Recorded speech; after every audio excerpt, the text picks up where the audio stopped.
You ever have one of those days where your past shows up wearing expensive shoes, knocks on your door, and reminds you that justice doesn't ever really disappear? It just bides its time. That's exactly how it started for me. A Saturday afternoon in Pine Valley Estates. Sun bright enough to bleach your memories if you let it.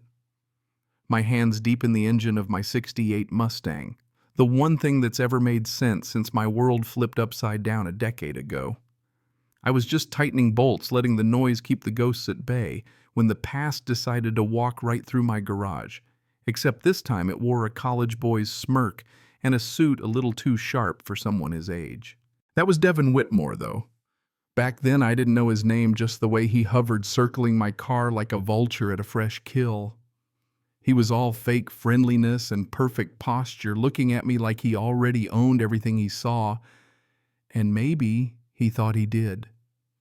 "Nice ride, old man," he said, tracing the hood with his palm like he was inspecting merchandise, and then he asked, "What's a car like this worth these days?"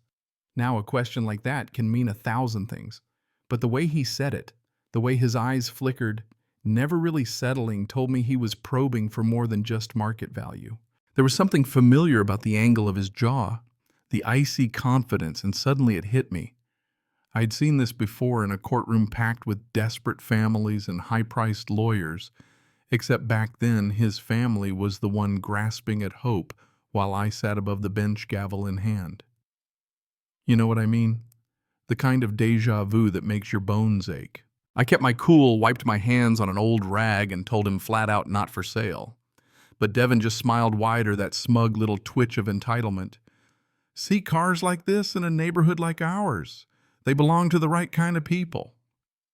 His words stung sharp, a whisper of racism behind the practiced pauses, reminding me that no matter how far I'd come, some folks still thought they could decide who belongs. He was quoting someone, that much was obvious and right. Then, like a stage cue, I heard her, heels on concrete, crisp and precise.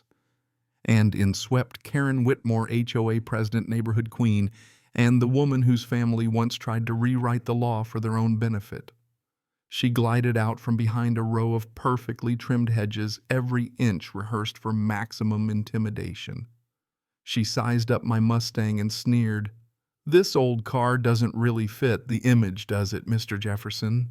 Like she was passing judgment from her throne. Her eyes flicked over me, then to Devin, her son, as if the universe had a sick sense of humor. Here's the thing about Karen, nothing about her was accidental. Every word, every gesture was calculated, just like it was 10 years ago, when her husband Richard killed 3 people, my son David, my wife Linda, and a bystander after drinking too much and thinking his last name made him bulletproof. Karen didn't just grieve, she orchestrated a cover-up. She paid off cops, tampered with evidence, and turned a tragic crime into a forgettable footnote in Pine Valley's history. What she didn't count on was that some memories refused to fade and some judges refused to let go. I didn't engage her game. Instead, I walked over to the trunk, popped it open, and pulled out a battered lockbox still tagged from the evidence room a decade ago. You should have seen the color drain from Karen's face. Devin's bravado collapsed right along with her composure. "Well," Karen said, voice a shade tighter, "I think we've taken enough of Mr. Jefferson's time." But as they turned to leave, she was already on her phone texting like her life depended on it, and maybe it did. That's when the real storm rolled in. See, Karen had spent years erasing her crimes, turning the HOA into her private fiefdom, harassing neighbors, buying silence, and keeping anyone who remembered the old case firmly under her thumb. Every so-called violation I got in the mailbox was another reminder. My grass was too long, too short. My house number, not regulation. Even the memorial garden I built for David and Linda didn't fit the community aesthetic. It was all a warning. Then came the twist I didn't see coming. A call from Detective Martinez, the cop who'd buried evidence for Karen all those years ago. He'd grown a conscience, or maybe just a sense of self-preservation. He handed me a key to a safety deposit box and proof bank records text that Karen's reach stretched further than I ever guessed. She'd blackmailed him by threatening his 8-year-old daughter, kept city officials in her pocket, and built an empire on secrets. But Karen didn't just play defense, she went on the offensive. Suddenly, city inspectors were at my door, measuring lot lines, threatening fines. Karen herself showed up, all fake concern and veiled threats, making sure I understood my place. People like us look out for each other, Mr. Jefferson, she purred, and people who can't let go of the past, well, they might find this neighborhood isn't a good fit. Then, as if she needed to drive the point home, she flashed photos me at the impound lot 10 years ago, me meeting Martinez at a coffee shop, everything time-stamped, everything ready to use against me. She thought she had checkmate. But you know what? She made one critical mistake in her need to show control. She gave me everything I needed to take her down. Every threat, every photo, every word in my garage. It was all recorded evidence in a federal case that had been quietly building for months. See, while Karen thought she ran the neighborhood, the feds were already watching her every move, waiting for proof of ongoing conspiracy. Then just when I thought I'd seen every dirty trick, Devin and his college buddies broke into my house at 2 a.m. looking for that lockbox. But all they found was a decoy, a trail of fake evidence that pointed straight back to Karen's network, implicating not just her, but half a dozen corrupt officials in Pine Valley. And thanks to the HOA's own security cameras, yep, the same system Karen used to spy on her neighbors, federal agents had everything on tape. The takedown was cinematic. Karen arrested on her front porch at dawn. Devin dragged out of his apartment still hungover. Their empire unraveled in a single morning. The prosecutors had a mountain of evidence, years of bribes, blackmail, cover-ups, enough to put Karen away for life.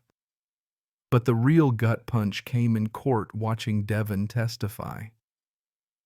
The kid who swaggered into my garage had grown up in a world where manipulation was love strategy, was survival. He choked out stories of his mother's lessons. Everyone's an asset or an obstacle, trust no one, threatened first, never admit weakness.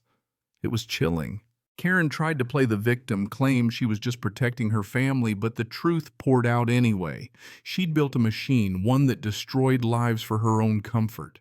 The jury took less than a day guilty on every count: conspiracy, racketeering, obstruction. 25 years, no parole. You'd think that would be the end, but here's the kicker. Sometimes justice comes with an aftertaste. A year after the verdict, I got 2 letters. One from Devin, humble and honest, owning his past and vowing to spend his life helping kids like himself. The other from Karen in prison was a confession she'd covered up another deadly crash years before my family's tragedy, protected Richard because she feared losing her status. In the end, she'd helped the feds root out corruption in 6 counties, not for a lighter sentence, but because maybe for the first time she understood what she'd done. Now I keep those letters in the same lockbox where this all started. I spend my days working on a '69 Camaro, hands deep in grease, thinking about how some repairs are harder than others. Maybe that's what justice really is, not punishment, but the chance for people to become better than their worst moment, even if they don't always take it. So let me ask you, have you ever faced down your own untouchable bully? Watch someone buy their way out of consequences? If you have, I want to hear it. Drop your story below. This community gets it. And if stories like this help you breathe a little easier, don't forget to share, like, and subscribe. Because sometimes the only way to fix a broken system is to refuse to stay silent.